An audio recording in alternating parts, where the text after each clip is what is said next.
Binalaan ng US government ang China-based entertainment platform, na ByteDance na ipapaba nila ito sa kanilang bansa kung hindi ibebenta ang kanilang shares sa TikTok.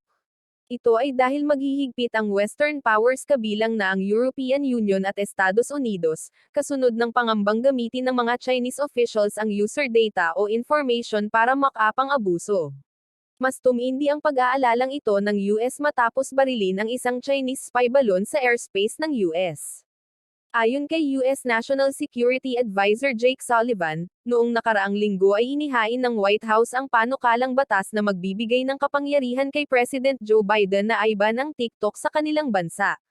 Enero ng nakaraang taon, nang ipag-utos ng US government sa kanilang mga opisyal na huwag nang mag-install ng naturang app sa kanilang devices.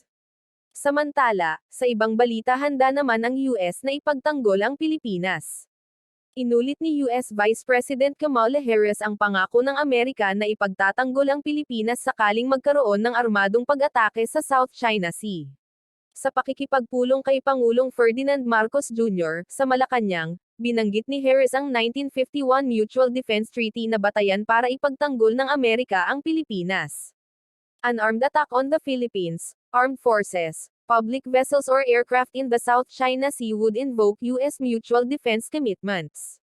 And that is an unwavering commitment that we have to the Philippines, ani Harris, kay Marcos. Ang 1951 Mutual Defense Treaty ang pinakamatagal na defense pact na naglalayong palakasin ang pakikipagtulungan sa depensa at seguridad sa pagitan ng mga tropang Pilipino at US. Sinabi rin ni Harris na ang relasyon ng Pilipinas-US ay nakabatay sa mutual commitment sa mga international rules, at ang pagtataguyod nito ay magbibigay daan para sa kaunlaran at seguridad para sa kani-kanilang mga bansa at rehiyon. Again, I will reiterate that the alliance between the United States and the Philippines is a strong one and enduring one, and only under your leadership continues to be strengthened, and we look forward to working with you on many of these issues, ani Harris. Personal naman na pinasalamatan ni Pangulong Marcos si Harris, sa pangako ng Amerika na ipagtanggol ang Pilipinas laban sa anumang armadong pag-atake sa South China Sea.